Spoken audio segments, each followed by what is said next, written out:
प्रकाश सिंह के साथ इस वक्त जेडीयू के नेता अशोक चौधरी जी मौजूद हैं। ओवर टू यू प्रकाश।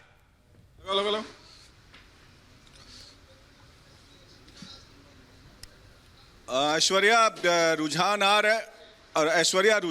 रहे हैं और लगातार जेडीयू के नेता और बीजेपी के नेता अपना मॉनिटर कर रहे हैं। और ये जो सीसॉ बैटल चल रहा है एक तरीके से टग ऑफ वार, कोई पहले खींचता है इधर खींचता है, लेकिन लगातार एनडीए बढ़त बनाए हुए है। हमारे साथ मौजूद हैं जेडीयू के प्रदेश अध्यक्ष अशोक चौधरी जी, जो टीवी मॉनिटर भी कर रहे हैं रिपब्लिक भारत पे लगातार, और अपने नेता से भी संपर्क में है। और बात करें, हम अशोक चौधरी जी से बात करते हैं। अशोक जी, ये जो ट्रेंड आ रहा है, आपका जो सीट्स है काफ़ी कम है, ये तो अब जगजाहिर हो चुका है कि चिराग पासवान ने आपको डेंट करने की कोशिश की, लेकिन जो ईबीसी वोट है, महिला वोट है, आपके पक्ष में गया, इसीलिए आपकी इज्जत बच रही है। नहीं, बिल्कुल। देखिए, ऐसा है ना कि महिला ईबीसी वोट्स पे नहीं, मेन है क्या कि नीतीश कुमार जी का जो चेहरा है वो भरोसे का चेहरा है और उम्मीद का चेहरा है। और आज जो एनडीए का जो भी रिजल्ट है, उस रिजल्ट में नीतीश कुमार को दोबारा इस प्रदेश की जनता मुख्यमंत्री के रूप में देखना चाहती है, उसके लिए उन्होंने वोट किया है। और उसका रिजल्ट है कि आज हम सब पुराने जितने भी जो भी एग्जिट पोल है और वो है, सबको हम लोग किनारे करके और बहुमत की तरफ बढ़ रहे हैं। और चिराग पासवान अगर साथ रहते तो ये आंकड़ा 200 के करीब होता, जो मेरा पॉलिटिकल अरिथमेटिक कहता है, क्योंकि सोशल कॉम्बिनेशन आप ही के फेवर में था। और सेल्फ गोल, मैं सुबह से बोल रहा हूँ, ये शब्द इस्तेमाल कर रहा हूँ, क्योंकि बीजेपी को देखा गया कि नीतीश कुमार को डिस्क्रेडिट करने की कोशिश कर रही थी शुरू से, और चिराग को एक तरीके से शह दिया गया। आपको लगता है कि बीजेपी ने शह दिया? नहीं, हमको ये नहीं लगता है। हर पॉलिटिकल पार्टी अपना बड़ा होना चाहता है और बड़े जगहों पर, ज़्यादा जगहों पर चुनाव लड़ना चाहता है। चिराग पासवान जी भी वही करना चाहते होंगे, लेकिन चिराग पासवान जी चुनाव जीतने के लिए नहीं लड़ रहे थे। चिराग पासवान जी जेडीयू को चुनाव हराने के लिए लड़ रहे थे। क्या कारण था? वो निगेटिव पॉलिटिक्स कर रहे थे, तो निश्चित रूप से उसका कहीं ना कहीं कुछ नुकसान हुआ। लेकिन भारतीय जनता पार्टी और जदयू ने मजबूती के साथ चुनाव लड़ा, और उसका यही कारण है कि हम एक समय आप बड़े भाई थे, अब छोटे भाई की भूमिका में आते दिख रहे हैं। फासला काफ़ी है, 22-23 सीटों का। देखिए, चेहरे पे चुनाव लड़ा जाता है ना, चेहरे पे चुनाव लड़ा जाता है। और बार बार प्रधानमंत्री से लेकर सब लोगों ने नीतीश जी को नेतृत्व में चुनाव लड़ने की बात की, और जो जनता ने वोट किया है वो नीतीश जी को दोबारा इस प्रदेश के मुख्यमंत्री बनाने के लिए वोट किया है। और वो आपको जो अपर कास्ट वोट है, काफ़ी जगह देखा गया फर्स्ट फेज में वो नहीं मिला।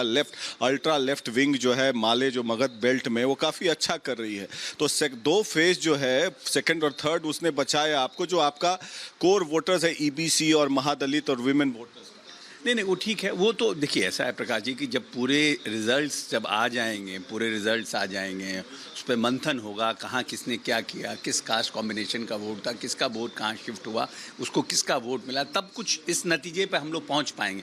अभी हमको लगता है कि वो सब बातों पर कुछ कमेंट करना थोड़ी जल्दीबाजी हो। चिराग पासवान ने जिस तरीके से व्यवहार किया और भ्रष्टाचारी तक बोला आपके नेता को, और जेल जाने की बात कही, और क्या आप, अगर कोई प्रयास होता है कि फिर उसे वो एनडीए में वापस आए, तो जेडीयू क्या इसका विरोध करेगी?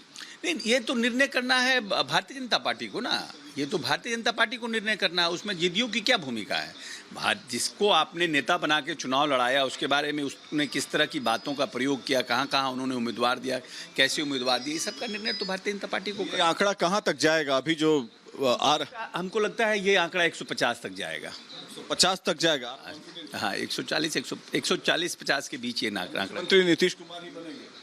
नहीं, बिल्कुल, चेहरा तो उन्हीं का है, चेहरा उन्हीं के चुनाव लड़ा गया, उनके चेहरे पे, तो फिर उस पर कहाँ क्यों लोग प्रश्न चिन्ह लगा। मैं देख रहा हूँ कि ट्रायंगल बन रहा है। अगर लालू जी के तरफ से कोई ऑफर आता है कि भाई आप आइए, गिला शिकवा दूर, सरकार बनाइए, तो क्या वो मंजूर होगा फिर से? ये हमको नहीं लगता है, क्योंकि बीजेपी ने लंगी मारने की कोशिश की आपको। नहीं, ये सब एक नैरेटिव सेट किया जा रहा है। बीजेपी पूरी तरह से साथ रहा है, और ये चुनाव हम लोग मजबूती से लड़े हैं, और आने वाले समय में भी एनडीए पूरी मजबूती के साथ प्रदेश के विकास के लिए काम करेगा। नीतीश जी से संपर्क में हैं आप कब मिलने? अभी तक, अब थोड़ी देर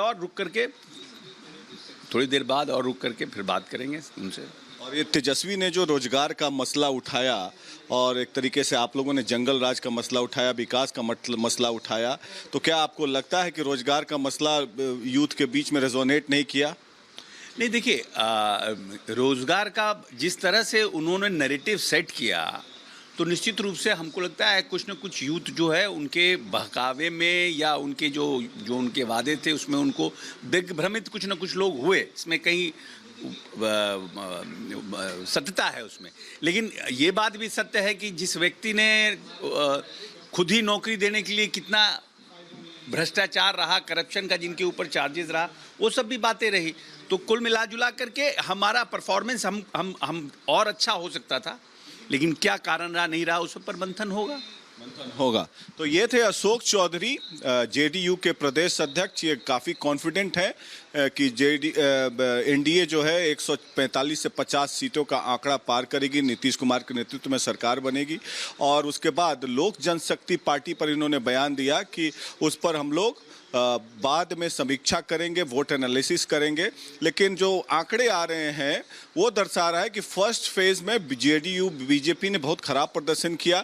उसके बाद एक माहौल बना कि जंगल राज की वापसी हो रही है, विकास का मुद्दा गौन हो गया और तेजस्वी का रोजगार जो है वो जुमला है। तब ईबीसी वोट और महिला वोट एग्रेसिव हो गए और नीतीश कुमार पर लगातार हमले हो रहे थे।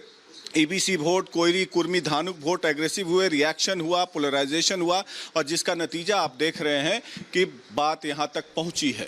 तो ये तो एनालिसिस की बात है, बाद में रिजल्ट आएंगे फिर और भी एनालिसिस होगी। लेकिन प्रकाश